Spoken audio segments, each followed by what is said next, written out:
নমস্কার বন্ধুরা, শ্রাবণীর রান্নাঘরে আপনাদের সবাইকে স্বাগত জানিয়ে আমি প্রতিদিনের মতো আবারও আজকের একটা রান্নার ভিডিও নিয়ে আপনাদের সামনে চলে এসেছি। আজকের আমি আপনাদের সাবুর সঙ্গে অল্প একটু ছোলা দিয়ে একটা অসাধারণ রেসিপি বানিয়ে দেখাবো। আশা করি আপনাদের ভালো লাগবে। তার জন্য কিন্তু আমার পুরো ভিডিওটা আপনাদের দেখতে হবে। আর দেখা শুরু করার আগে একটা লাইক দেবেন, ভিডিওটা সম্পূর্ণ দেখে সুন্দর একটা কমেন্ট করবেন আর শেয়ার করতে ভুলবেন না। তাহলে চলুন আজকের আমি এই রেসিপিটা কিভাবে বানাচ্ছি সেটা আপনারা একবার দেখে নিন। রান্নাটা করার জন্য প্রথমে আমি এখানে দেখুন গ্যাসটা অন করে একটা কড়া বসিয়ে দিয়েছি। এইবারে আমি কড়ার মধ্যে দিয়ে দেব প্রথমে সর্ষের তেল। এখানে কিন্তু রান্নাটা আমি সর্ষের তেলেই করব, আপনারা চাইলে কিন্তু এটা সাদা তেলেও করতে পারেন। এইবারে দেখুন তেলটা কিন্তু খুব ভালোভাবে প্রথমে গরম করে নেব। তেলটা আমার এখানে খুব ভালোভাবে গরম হয়ে গেছে। তেলটা আমি এখানে ভালো করে গরম করে নিয়েছি। এইবারে আমি তেলের মধ্যে দিয়ে দেব প্রথমে শুকনো লঙ্কা। এখানে কিন্তু একটা শুকনো লঙ্কা মাঝখান থেকে একটু ভেঙে দিয়ে দিলাম। আর দেব আমি এখানে তেজপাতা, আমি দেব এখানে গোটা জিরে। এখানে কিন্তু অল্প একটু গোটা জিরেও দিয়ে দিলাম। এবারে তেলের মধ্যে এই শুকনো লঙ্কা আর গোটা জিরেটা দিয়ে খুব ভালোভাবে প্রথমে একটু ভেজে নেব। এটা কিন্তু খুব ভালোভাবে ভেজে নিতে হবে। ফোড়নটা কিন্তু প্রথমে একটু সময় নিয়ে ভালোভাবে ভেজে নেব।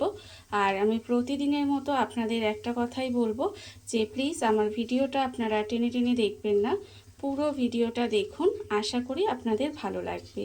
আর আজকের আমি যে রেসিপিটা বানাচ্ছি সেটা কিন্তু আপনারা যে কোনো উপবাসের দিন কিন্তু এটা বানিয়ে খেতে পারেন, খেতে ভীষণই সুন্দর হয়।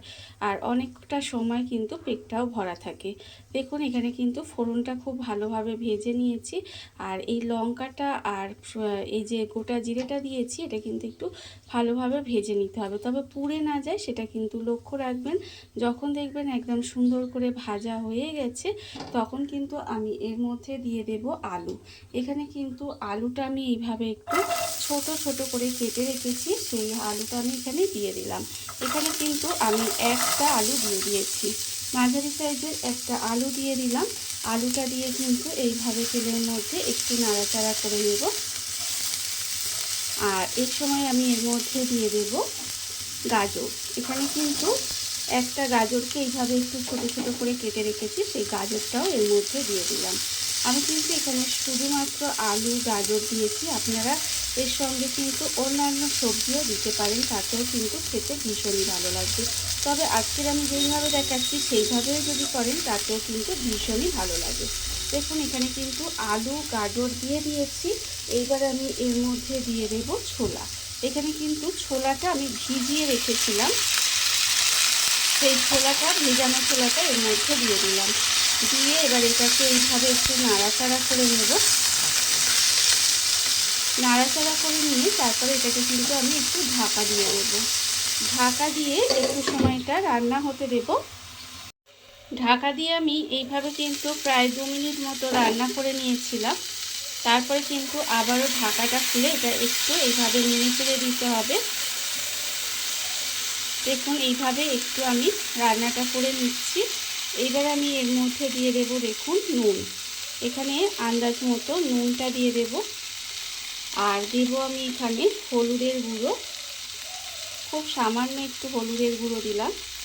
আর দেব আমি এখানে ঝালের জন্য অল্প একটু লঙ্কার গুঁড়ো।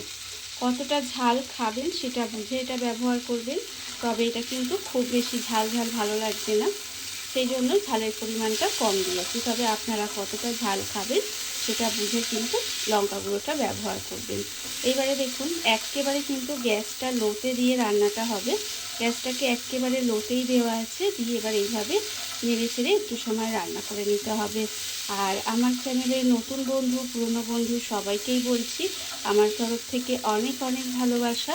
নতুন বন্ধুদের বলবো যদি আমার চ্যানেলটা সাবস্ক্রাইব করেন তাহলে পাশে থাকা বেল বাটনটা অবশ্যই প্রেস করে দেবেন, যাতে আমি যখনই কোনো নিত্য নতুন ভিডিও আপলোড করব সবার প্রথমে আপনাদের কাছে নোটিফিকেশান চলে যাবে এবং আপনারা আপনাদের সময় মতো ভিডিওটা দেখে নিতে পারবেন। আর পুরনো বন্ধুদের বলবো এইভাবে আমার পাশে থাকার জন্য, আমাকে এগিয়ে যেতে সাহায্য করার জন্য আপনাদের অসংখ্য অসংখ্য ধন্যবাদ। আর দেখুন এটা কিন্তু আমি মশলাটা দিয়ে খুব ভালোভাবে এটা মিশিয়ে নিয়েছি। মেশানো আমার হয়ে গেছে। এবারে কিন্তু এটাকে আমি আবারও ঢেকে দেব। এই রান্নার মধ্যে কিন্তু আমি কোনো রকম জলের ব্যবহার করব না। এইভাবে গ্যাসটাকে লোতে দিয়ে একটু সময় ঢাকা দিয়ে দিয়ে রান্না করলে দেখবেন সমস্ত কিছু কিন্তু খুব ভালোভাবে সেদ্ধ হয়ে রান্না হয়ে যাবে। এবারে দেখুন এইভাবেই কিন্তু একটু ঢাকা দিয়ে এটাকে আমি রান্না করে নেব। গ্যাসটাকে লোতে দিয়ে এইভাবে কিন্তু ঢাকা দিয়ে দিয়ে আমি বেশ কিছুক্ষণ এটাকে রান্না হতে দিয়েছিলাম।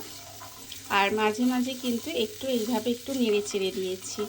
দেখুন এর ফলে কিন্তু এখানে গাজর, আলু আর ছোলা সমস্ত কিছু কিন্তু সেদ্ধ হয়ে গেছে। আপনারা হয়তো দেখে বুঝতেই পারছেন এখানে কিন্তু সব কিছু খুব ভালোভাবে সেদ্ধ হয়ে গেছে, কিন্তু এটা কিছু প্রচণ্ড গরম, তাই আমি আপনাদের ভালো করে বোঝাতে পারছি কিনা জানি না। আমি আপনাদের দেখাচ্ছি। দেখুন এই দেখুন ছোলা কিন্তু একেবারে নরম হয়ে গেছে, দেখতে পাচ্ছেন। আর এখানে কিন্তু আলু আর গাজরটাও একেবারেই নরম হয়ে গেছে। এইভাবে কিন্তু একটু ঢেকে ঢেকে এই রান্নাটা করতে হবে, তবেই কিন্তু খেতে ভালো লাগবে। দেখেছেন এখানে কিন্তু সমস্ত কিছু সবজি, ছোলা, এখানে সব কিছুই কিন্তু এইভাবে সুন্দর করে একটু ঢেকে ঢেকে রান্নাটা করে নিতে হবে। আর যখন দেখবেন এই রান্নাটা হয়ে গেছে, এগুলো সেদ্ধ হয়ে গেছে, তখন কিন্তু আমি এর মধ্যে দিয়ে দেব এই যে সাবুটা। এখানে কিন্তু সাবুটা আপনাদের দেখাই, দেখুন সাবুটা কিন্তু আগে থেকে ভিজিয়ে রেখেছিলাম। আর ভেজানোর ফলে দেখুন সাবুটা কিন্তু একেবারে নরম। এইভাবেই কিন্তু সাবুটাকে ভিজিয়ে তারপরে এটা আমি জল ঝরিয়ে রেখে দিয়েছিলাম। সেই সাবুটা এবার এর মধ্যে দিয়ে দিলাম। সাবুটা দিয়ে এবারে দেখুন আর তো কিন্তু এটা ঢাকা দিয়ে রান্না হতে দেব না। এইভাবে কিন্তু এটাকে একটু নেড়ে চিড়ে একটু সময় রান্না করে নিতে হবে। কি যে অপূর্ব খেতে হয়, বাড়িতে থাকা খুব কম উপকরণে রান্না হয়ে যায়, অথচ আর সময়টাও কিন্তু ভীষণই অল্প লাগে, খেতে কিন্তু ভীষণ সুন্দর হয়। আপনারা যে কোনো উপোসের দিন বা একাদশীর দিন এইভাবে কিন্তু আপনারা এই রেসিপিটা বানিয়ে খেয়ে দেখতে পারেন। আশা করি আপনাদেরও ভীষণ ভীষণ ভালো লাগবে। দেখুন এইবারে কিন্তু এটাকে এইভাবে একটু নেড়ে চেড়ে এই সাবুটাকে একটু সময় রান্না করে নেব। একেবারে সাবুটা ঝরঝরে থাকবে আর খেতেও কিন্তু ভীষণই সুস্বাদু হবে। দেখুন এইভাবে কিন্তু আমি একটু সময় এটাকে মিশিয়ে রান্নাটা করে নেব। সাবুটা দিয়ে কিন্তু আমি এখানে 5 মিনিট মতো এইভাবে একটু নেড়ে চেড়ে রান্না করে নিয়েছিলাম। আর দেখুন এই রান্নাটা কিন্তু প্রায় হয়েই এসেছে। যখন দেখবেন এইভাবে হয়ে এসেছে তখন কিন্তু আমি এর মধ্যে দিয়ে দেব একটু চিনি। এখানে কিন্তু খুব বেশি চিনি দেওয়ার দরকার নেই, তবে একটু চিনি দিলে এটা খেতে ভালো লাগে। আমি তো প্রথমেই বলেছি যে এটা কিন্তু খুব বেশি ঝাল ঝাল হবে না, একটু ঝাল ঝাল একটু মিষ্টি মিষ্টি খেতে কিন্তু ভালো লাগবে। দেখুন এবারে কিন্তু এটাকে চিনিটা দিয়ে আর একটু এইভাবে মিশিয়ে নেব। মিশিয়ে নিলেই কিন্তু আমার এখানে রান্না একেবারে রেডি হয়ে যাবে। দেখুন কত সহজে কিন্তু এটা আপনারা টিফিনেও বানিয়ে খেতে পারেন বা যে কোনো উপোসের দিন বানিয়ে খেতে পারেন। একটা হেলদি জলখাবারও বলতে পারেন। এটা কিন্তু খেতে ভীষণ ভালো হয়, অথচ একটা হেলদি এবং টেস্টি খাবার। দেখুন আমার কিন্তু রান্না এখানে হয়ে গেছে। এইবার আমি গ্যাসটা অফ করে দেব আর আপনাদের পরিবেশন করে দেখাবো ঠিক কেমন হলো। দেখুন বন্ধুরা, বাড়িতে থাকা কত অল্প উপকরণে কত অল্প সময় কত সুন্দর একটা সাবুর মধ্যে অল্প একটু ছোলা দিয়ে একটা অসাধারণ রেসিপি তৈরি হয়ে গেছে। আপনারা দেখতেই পেলেন। আর এটা কিন্তু খেতে ভীষণ সুন্দর হয়। এইভাবে আপনারাও কিন্তু যে কোনো দিন বাড়িতে বানিয়ে বা যে কোনো উপোসের দিন বাড়িতে বানিয়ে কিন্তু দেখতে পারেন। আশা করি আপনাদেরও ভালো লাগবে। আর এই ভিডিওটা যদি আপনাদের ভালো লেগে থাকে, আপনারা আমার চ্যানেলটা সাবস্ক্রাইব করে এইভাবে আমার পাশে থেকে যেতে পারেন। তাহলে চলুন আজকের ভিডিওটা এই পর্যন্তই। নমস্কার।